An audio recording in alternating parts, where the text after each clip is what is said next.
Let's ask our ranking member of the House Armed Services Committee, Democratic Congressman Adam Smith, and Republican Congressman and Iraq War veteran Corey Mills. Thank you both for being with me on this Friday. Congressman Smith, you are calling now for a congressional investigation into these drug boat bombings, but I do think a lot of Americans are watching this thinking, well, wait a minute, like, why don't we kill the drug dealers? You know, so many people have family members who have died, and now they're finally going after it, and they're sending a message. You see these videos, you'd imagine the other drug dealers are thinking, wait a minute, they're going to think twice about it. Yeah, this is a dramatic expansion of presidential power, and we don't have a clear explanation for why it's being done. You know, most of the explanations I've heard have talked about fentanyl and the impact that fentanyl has had, which is certainly dramatic. People are dying from it, but there's no fentanyl coming out of Venezuela. Everybody knows that and acknowledges that. And you, in your report, you mentioned cocaine.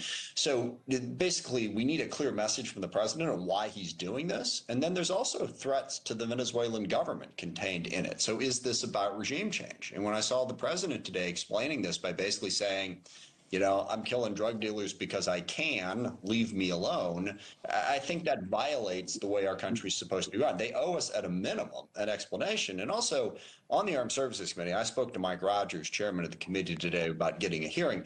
DOD has yet to provide any evidence for exactly who is being hit and who is being killed in these strikes. And I just think there ought to be a minimum of transparency and explanation. I don't think anyone would want the president of the United States to think he has the power to kill whoever he wants, whenever he wants, without any adequate explanation or oversight.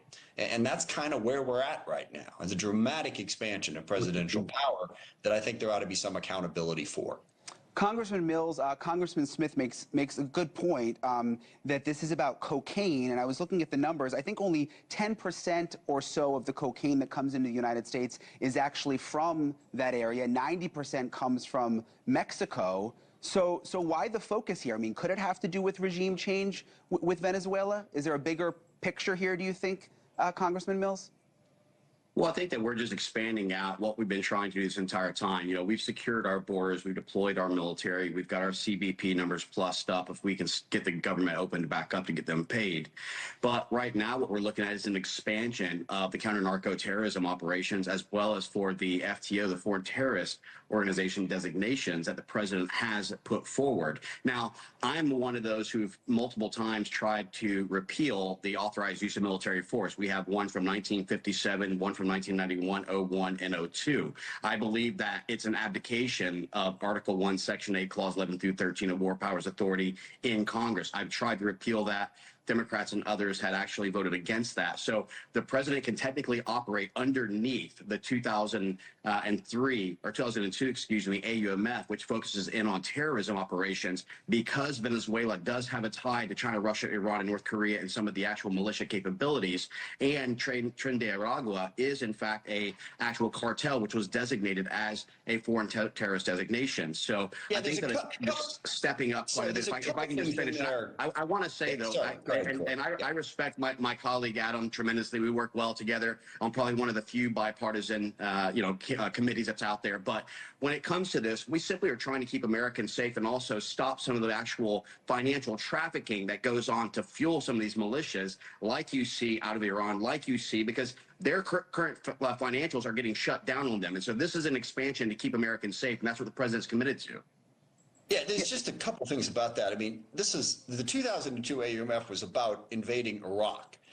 So to make any connection to this, I don't agree with it. By the way, I'm with. Well, but I mean, Democrats are okay striking in Yemen and striking in Libya and all claiming it was under the 02 designation. I'll let you finish. So, yeah, go ahead. So 2002 AUMFs get nothing to do with Latin America. And also, if the president wants to make that case, we should see it. The president hasn't made that case yet. He's basically said, I have the power to do this because I want to. So that is a dramatic expansion. And look, drugs are a problem. Is it the position of the U.S. government now that we can simply kill whatever criminal we want to kill without any due process? And understand why the due process exists. Everyone says, well, they're bad people. Of course they need to be killed. How do we know they're bad people? That's why you call for probable cause. That's why you don't allow the police state, the president of the United States, to simply kill who he wants to kill without providing any evidence of what exactly is going on. So, whether you're a Republican, Democrat, wherever you're at on the political spectrum, unless you favor this type of extreme autocratic power where one person, President of the United States, says, I don't like you, I'm going to go ahead and kill you, and you don't get to ask me for evidence, that's something that I think anybody in favor of small government should be really concerned about. Congressman Smith, there are these new reports that Trump is weighing now targeting cocaine facilities inside Venezuela. And he sort of alluded to in a statement today that he likely would go to Congress to ask for permission on that front. Would you say yes to that? Well, I'd like him to go to Congress and explain the explanation. And by the way, I saw what he said about that. And he said that, and then he said, but maybe not. Maybe I don't really have to. Maybe I can do this anyway. So yeah, he absolutely should. And it depends on the evidence he presents. But going to war with a sovereign nation is something I would not support. And also, the drug thing is a major problem in this country, but it's also a huge demand problem. You know, we've been attacking the supply in 1,000 different ways for quite some time.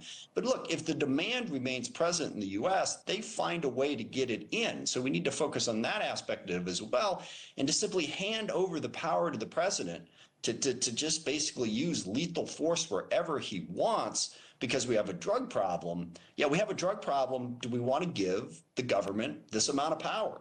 I don't. Is there any concern, and this is one thing that I thought when I was watching these videos, that they might make a mistake, like they might blow up the wrong boat? Congressman Mills, does that concern you at all, or that there might be someone innocent on the boat, like maybe you've got drug dealers on the boat, but they like almost made someone come with them to help, almost like a hostage? Like, do you think innocent people could be killed? Well, look, we saw the same thing in '03 and others where they would actually take people off the streets and try and utilize them in their cars because we had gotten used to identifying a person of interest as an individual who's a single male military age driver. So they started taking others. Yes, that is obviously a possibility. But what we're doing right now with the terrorist designation of these cartels is we have more intel that we're gathering than before. We're looking at exactly what these boats are doing, what they're loading, what they're transporting, what they're coming off with, looking at their routes towards America. And that's what's making the ultimate determination is it's based on intel. It's not some willy-nilly thing where we see a fast boat and we immediately target it. There's intel that goes into the collection of this and the collation and analyzing of this before we take any necessary strikes. And again, the president's #1 job when he's elected as president of the United States is to protect the American people. That's what he has set out to do. And this isn't like during the Biden operation where, you know, when he came in, cartels were making $500 million a year, and then it went to $13 billion a year in trafficking of women, children, as well as drugs. This is an actual issue that's now been stopped in its tracks at the border, and we're now focusing on these fast boats that actually pose a threat and also continue to fund terrorism against the West and our allies. I want to say that. Sure, go ahead. Sorry, securing the border makes a ton of sense. And I don't disagree that the Biden administration didn't do as good a job of securing the border as they should have. No debate in that. And President Trump came in and he took steps to restrict asylum, place more security on the border. But we are talking about what is basically extrajudicial killings in this situation. This is a dramatic expansion of presidential power that isn't necessary. As Corey just said, we've made tremendous progress on these issues by going after the problem legally. This expansion takes us into a whole nother place. And so I think we ought to be more concerned about it than some people are. And final point, Congress. Okay, great. You say we have intel. We haven't seen that intel. As the ranking member of the House Armed Services Committee, DOD is supposed to be providing this information. They're not. And I think it's a huge problem that Mike Johnson has shut down the United States House of Representatives, basically dissolved. Well, that's actually Schumer on the shutdown in the Senate. Actually, that shut it down. Oh boy, let's not get into the shutdown debate. Let's not get into the shutdown debate. Look, we can be shut down and be in session. That's the thing. We absolutely can, and I've been willing to, and there's still committees that are running. Every single shutdown we've been in before, but this time we are not in session and we're not doing our job. Well, then tell Schumer to stop holding the American people hostage. Okay, I can't go down the shutdown road. I do want to ask you about something else, though. I want to switch gears because everybody's watching these videos of these drug boats being blown up, but everybody's also watching the video of the East Wing of the White House being demolished. It's been all over social media. Here's President Trump showing this new ballroom that he's building where the East Wing was, $300 million. He says it's going to come from donations. And I mean, the left has gone crazy. I saw today some people calling it ballroom derangement syndrome.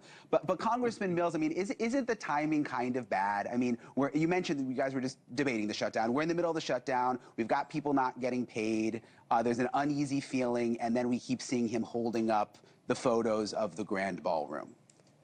Well, again, I mean, this is something that wasn't just planned around the time of the shutdown. This has been in works for quite a long time. And I think what my colleagues on the left have somewhat forgotten is that we've had renovations going on since Teddy Roosevelt, whenever he was expanding out the West Wing, or when you had, for example, in 1913, you had Woodrow Wilson, who had eliminated the old gardenias and created the Rose Garden. I mean, and there's multiple, every single president pretty much in the last 100 years has done some type of a renovation or upgrade. This is something that's definitely necessary in order to try and go ahead and start actually bringing in heads of state and others to see what America really is standing for, open up the ballroom to allow more people, to have more transparency, to have more events. I mean, these are things that are absolutely necessary. And so while the timing isn't ideal, I don't think any time is ideal when you think about a government shutdown where we have, Medicare, Medicaid, SNAP, veterans benefits, as well as for our military, our CBP, our ICE, all those who are out there day in and day out. And this is where Adam and I have talked many times. One of our big things, and I won't put words in Adam's mouth, but this is something that we talk about all the time on the Armed Services Committee.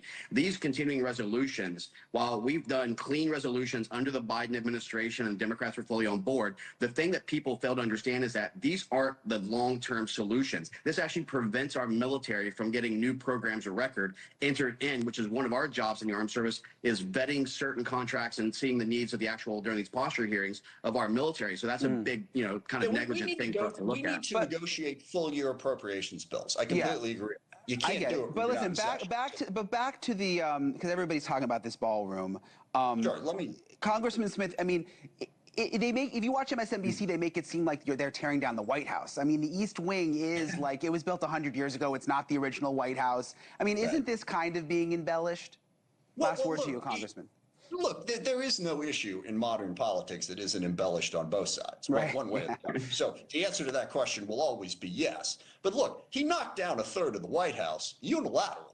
Okay. Now, if you're changing the petunias to roses, okay, do what you want to do. But if you're physically knocking down a third of the White House, I think the position that concerns us is this is not Donald Trump's house. Okay, it belongs to all of us. And if you're going to make these types of renovations, when they made the renovations in the first place, they come to Congress to appropriate the money to make the changes. I mean, if it's de minimis, sure, but this is not de minimis. But Donald Trump said, no, my house, I want to knock it down, build this ballroom. I'm going to do it, and I'm not going to talk to Congress. I mean, that sort of unilateral action feeds into some of these other things, like unilaterally deciding to kill people on boats in the Caribbean. So that's why there is some concern about it. But heck, you want to ask me, is there over embellishment of an issue? These days, the answer to that question is always yes. But I think this is something worth being concerned about. And he may name it the Donald J. Trump Ballroom, by the way, icing on the cake for you on this Friday night. So Congressman Adam Smith and Corey Mills, appreciate you both very much for coming on. Thank you. Thank you. So you guys got to work out the shutdown this weekend. Come on, get it going. Indeed. We'll do what we can. You guys are friends. Republicans are ready. All right. Thank you, guys.